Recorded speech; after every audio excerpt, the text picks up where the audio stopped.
আলাউদ্দিনের চেরাগ। হ্যাঁ, আলাউদ্দিনের চেরাগ লিখেছেন Humayun Ahmed. Nandina pilot high স্কুলের অঙ্ক শিক্ষক নিশানাথবাবু কিছুদিন হলো রিটায়ার করেছেন। আরও বছর খানেক চাকরি করতে পারতেন, কিন্তু করলেন না, কারণ দুটো চোখেই ছানি পড়েছে।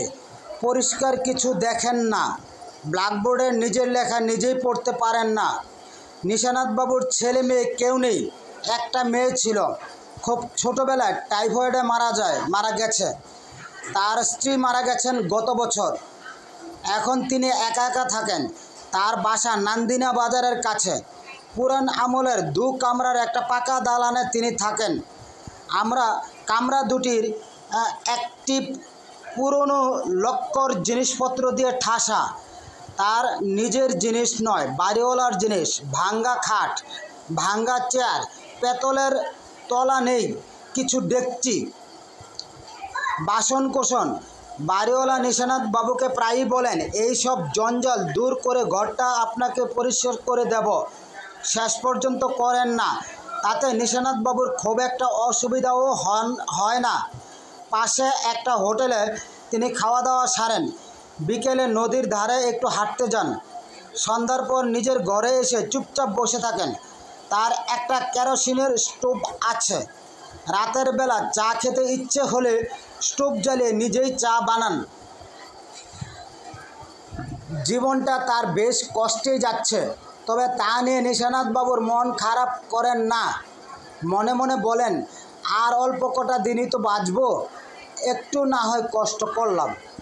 আমার চেয়ে বেশি কষ্টে কত মানুষ আছে, আমার আর আবার এমন কি কষ্ট। একদিন কার্তিক মাসের সন্ধ্যাবেলা নিশানাথবাবু তার স্বভাব মতো সকাল সকাল রাতের খাওয়া দাওয়া সেরে নিয়ে বেড়াতে বেরোলেন। নদীর পাশের বাঁধের ওপর দিয়ে অনেকক্ষণ হাঁটলেন। চোখে কম দেখলেও অসুবিধা হয় না, কারণ গত 20 বছর ধরে এই পথে তিনি হাঁটাহাঁটি করছেন। আজ অবশ্য একটু অসুবিধা হলো। তার চটির একটা পেরেক উঁচু হয়ে গেছে, পায়ে লাগছে, হাঁটতে পারছেন না। তিনি সকাল সকাল বাড়ি ফিরলেন। তার শরীরটাও আজ খারাপ, চোখে যন্ত্রণা হচ্ছে, বা চোখ দিয়ে ক্রমাগত পানি পড়ছে। বাড়ি ফিরে তিনি খানিকক্ষণ বারান্দায় বসে রইলেন। রাত 9টার দিকে তিনি ঘুমোতে যান। 9টা বাজতে এখনও অনেক দেরি। সময় কাটানোটাই তার এখন সমস্যা। কিছু একটা কাজে নিজেকে ব্যস্ত রাখতে পারলে হতো, কিন্তু হাতে কোনো কাজ নেই। বসে থাকা ছাড়া কোনো কিছু করার নেই। চটির উঁচু হয়ে থাকা পেরেকটা ঠিক করলে কেমন হয়? কিছুটা সময় তো কাটে। তিনি চটি হাতে নিয়ে ঘরে ঢুকলেন। হাতুড়ি জাতীয় কিছু খুঁজে পেলেন না। জঞ্জাল রাখার ঘরটিতে উকি দিলেন। রাজ্যের জিনিস সেখানে, কিন্তু হাতুড়ি বা তার কাছাকাছি কিছু নেই। মন খারাপ করে বের হয়ে আসলেন।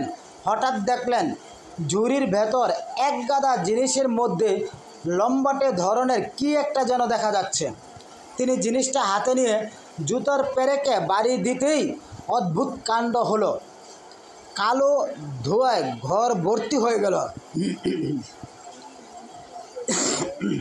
তিনি ভাবলেন চোখের গণ্ডগোল, চোখ দুটো বড় যন্ত্রণা দিচ্ছে, কিন্তু না, চোখের গণ্ডগোল না। কিছুক্ষণের মধ্যে ধোঁয়া কেটে গেল। নিশানাথবাবু অবাক হয়ে শুনলেন মেঘ গর্জনের মতো শব্দে কে যেন বলছে, আপনার দাস আপনার সামনে উপস্থিত, হুকুম করুন, এক্ষুনি তালিম হবে। নিশানাথবাবু কাপা গলায় বললেন, কে কথা বলে? জনাব, আমি আপনার ডান দিকে বসে আছি। ডান দিকে ফিরলেই আমাকে দেখবেন। নিশানাথবাবু ডান দিকে ফিরতেই তার গায়ে কাটা দিল।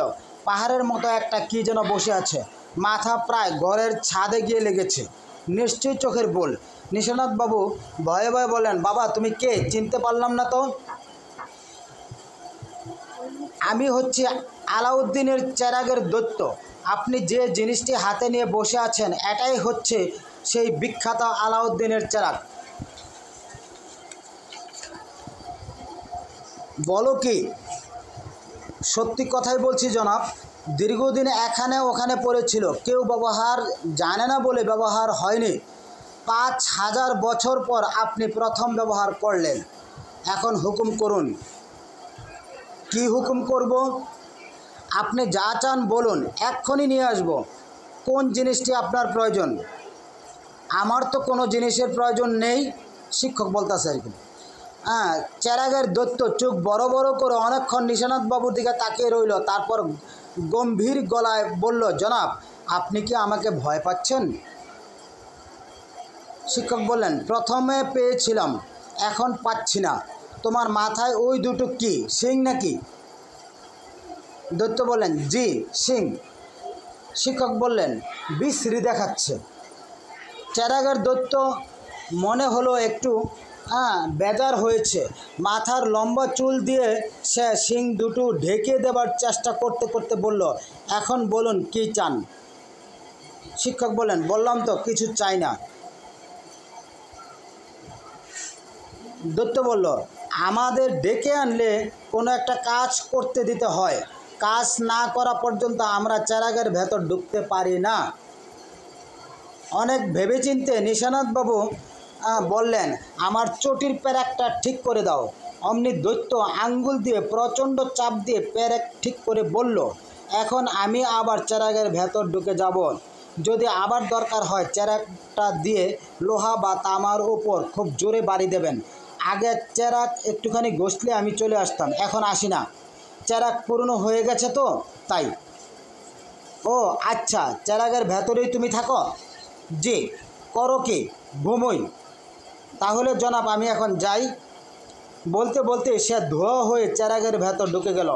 নিশানাথবাবু স্তম্ভিত হয়ে দীর্ঘ সময় বসে রইলেন। তারপর তার মনে হলো এটা স্বপ্ন ছাড়া কিছুই নয়। বসে ঝিমাতে ঘুমিয়ে পড়ছিলেন।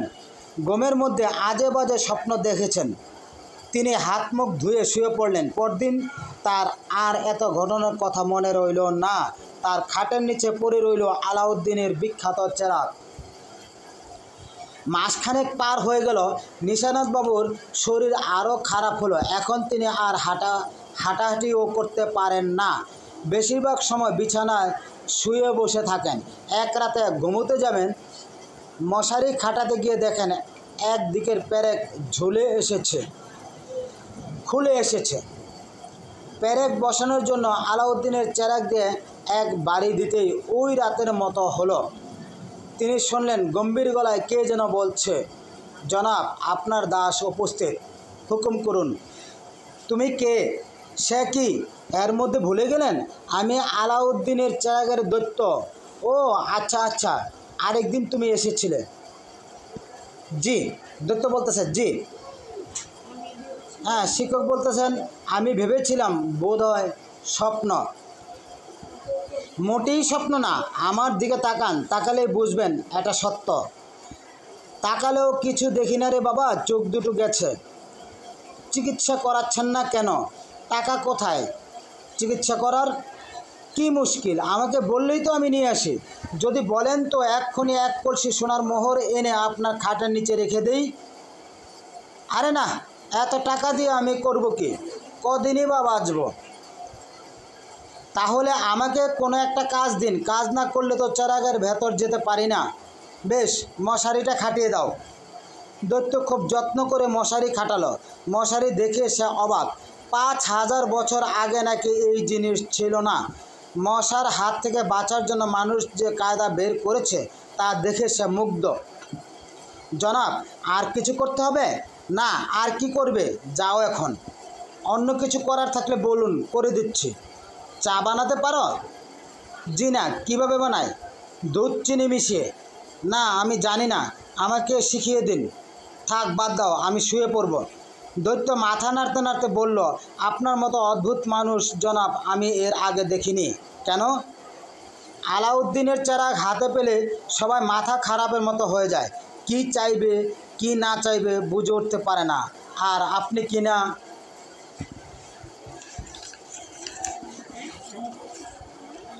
নিশানাথবাবু বিছানায় শুয়ে পড়লেন। দৈত্য বলল, আমি কি আপনার মাথায় হাত বুলিয়ে দেব? তাতে ঘুমোতে আরাম হবে। আচ্ছা দাও। দৈত্য মাথায় হাত বুলিয়ে দিল। নিশানাথবাবু ঘুমিয়ে পড়লেন। ঘুম ভাঙলে মনে হলো আগের রাতে যা দেখেছেন সবই স্বপ্ন। আলাউদ্দিনের চেরাগ হচ্ছে রূপকথার গল্প। বাস্তবে কি তা হয়? হয় না, হওয়া সম্ভব না। দুঃখে কষ্টে নিশানাথবাবুর দিন কাটতে লাগলো। শীতের শেষে তার কষ্ট চরমে উঠল। বিছানা ছেড়ে উঠতে পারেন না এমন অবস্থা। হোটেলের একটা ছেলে দুবেলা খাবার নিয়ে আসে, সেই খাবারও মুখে দিতে পারেন না। স্কুলের পুরনো স্যাররা মাঝে মাঝে তাকে দেখতে এসে দীর্ঘ নিঃশ্বাস ফেলেন, নিজেদের মধ্যে বলাবলি করেন, এ যাত্রা আর টিকবে না। বেচারা বড় কষ্ট করলো। তারা নিজেদের মধ্যে চাঁদা তুলে 300 টাকা নিশানাথবাবুকে দিয়ে এলেন। তিনি বড় লজ্জায় পড়লেন। কারো কাছ থেকে টাকা নিতে তার বড় লজ্জা লাগে। ওকে।